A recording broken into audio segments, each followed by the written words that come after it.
Occult training, when in our conscious thinking also lives a conscious striving, we may see ourselves protected just by Him alone, who gave His love and life for man on earth.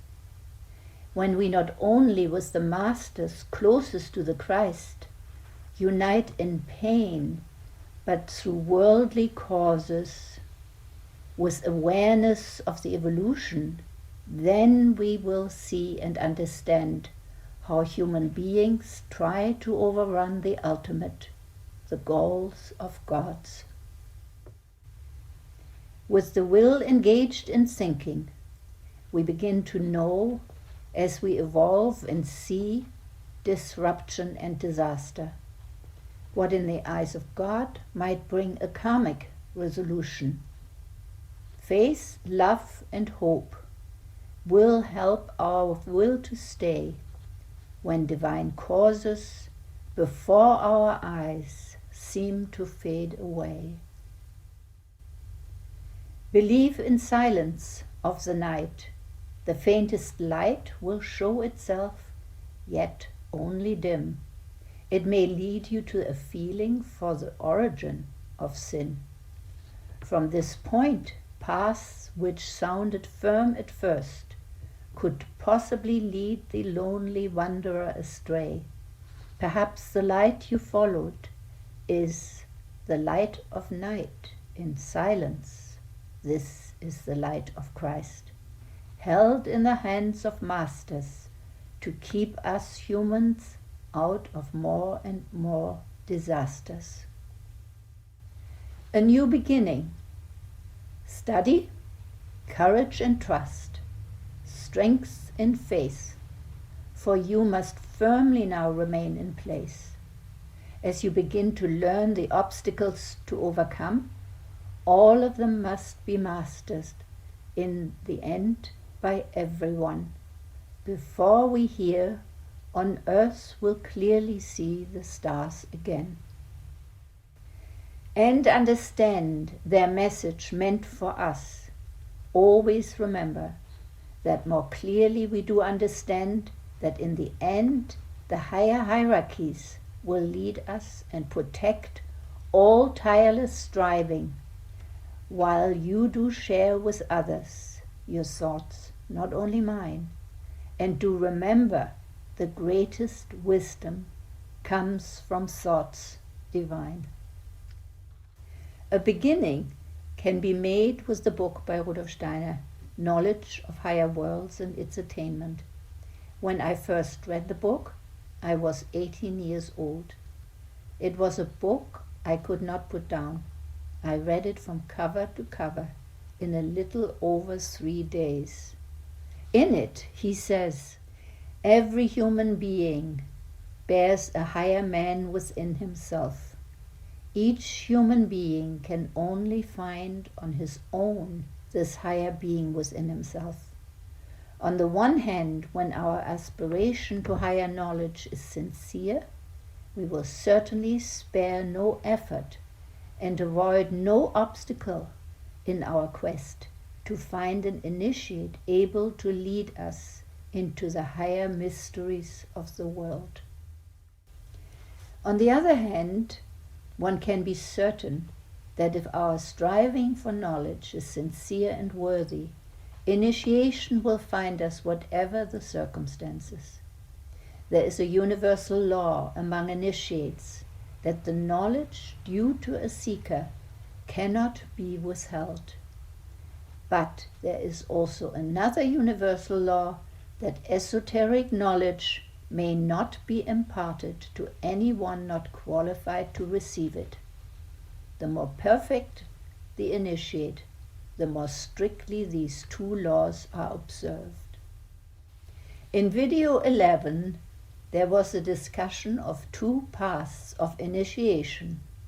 The first one, the macrocosmic path, and the second one, the microcosmic path. Two examples of these paths are well known. The path of Zarathustra reached into the starry skies through Mars, Jupiter, and Saturn into the macrocosm. The path through the planets was followed by the Gautama Buddha, who took the microcosmic path through Mercury, Venus, and Moon, leading into the human being. Both paths, when undertaken seriously, are protected by the Christ and his host of angels.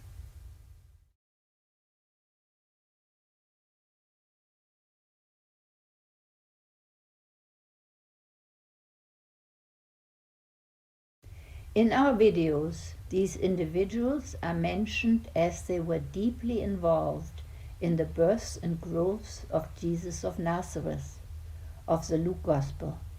The Gautama Buddha purified his astral body into the Nirmanakaya, and with it he protected the sheath of the very young Jesus. The ego of Zarathustra was born as the Jesus described in the Matthew Gospel, the most knowledgeable initiate of ancient times. His ego left his own body in the temple scene when it entered the Luke Jesus.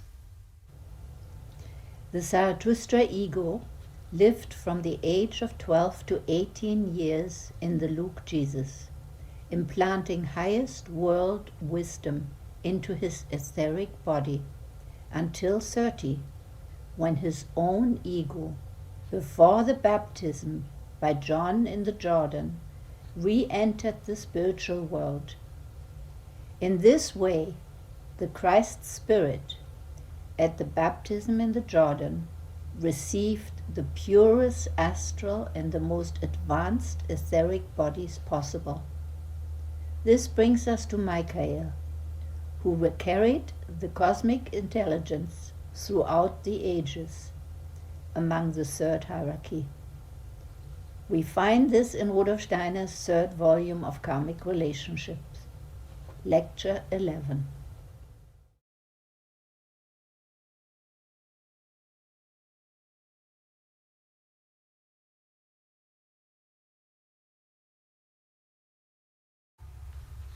When we use the names of the archangels of the planets and concentrate in wonder and gratitude for protecting and watching over our organs, we have a possibility to awaken to higher worlds.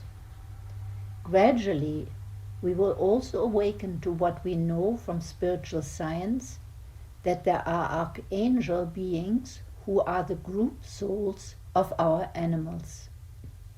They each look after a different animal species. For example, cats, dogs, insects, and all other species of animals.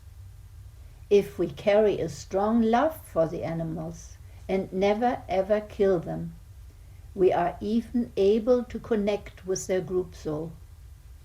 Indeed, I can tell you a few stories about how sensitive animals are, and that it becomes possible to connect them to our lives, for better or worse. In March of 2012, my husband Andrew passed over the threshold. Exactly 40 days later in the morning, I went out on my deck, and down below on the grass there was a huge stag with wonderful antlers. He came as close as possible, and he stared at me for at least 5 minutes. I began to pray for him before he jumped over our fence into the neighboring garden. Later, in the afternoon, I had a group of friends for tea. We all sat comfortably in the garden eating sweets when a friend from Russia said, "When did your husband die?" I told her, and she said, "This is the 40th day. In Russia, we believe that souls having crossed the threshold come for the last time after 40 days to say goodbye to their loved ones and friends. I have never forgotten this beautiful stag and the lesson it taught me." Mice in my house. They run around everywhere. They came out of my kitchen stove, ran through the kitchen and into the dining room. And somehow out of the room through the fireplace. Not lit, of course. They were also in my bedroom, and I decided we could not continue sharing our place with mice in the house. We bought 2 live traps. From then on, every day when we had caught a mouse, we took it by car down to the Vancouver beach, and we found nice and beautifully forested places. Life continued, and the mice found, I assume, a new home. Of course, in my kitchen I had no food that they could have been interested in. Then one day I had forgotten that I had left a couple of avocados in a dish. They had eaten a heart into the avocado, and on that day a mouse came out of my kitchen cooking stove and said, "Goodbye, we will never be back." I have tears in my eyes when I tell you, because I was so touched. I have never had another mouse in my house. Later I had another befriending with a mouse in our cottage in Tofino. I was inspired with a poem to describe that experience. 10:30 at night, in the front room where I sleep. It has a large glass door overlooking the ocean. I open the door to look at the sea. The quiet helps me instantly to feel free. There's no bird, no hound to disturb the cool air over Clackwood Sound. I turn off the light before sleeping. It is cosmic silence that I am seeking. 4:30 in the morning, looking at the sea. It feels misty and dark. I light a candle, and what do I see? There is a mouse in the house. I feel disturbed and perturbed. Killing a mouse is not my claim to fame. The little creature is harmless and very sweet, running around on its 4 little feet. I like you, my heart speaks through my mind, but I cannot share this house with a guest of your special kind. I will open the patio door and calmly watch until you cross the floor. In time, find your freedom and leave me mine. Relief, disbelief, the mouse left by the door, grateful to be free, to be sent off with love into the waves' nightly roar. When do we know that we are growing? Who would not love to experience God the Father and hear the Son? Because I know it can be done. So many of us want to help our world and work where they can be heard. Do you believe in the truth of these videos?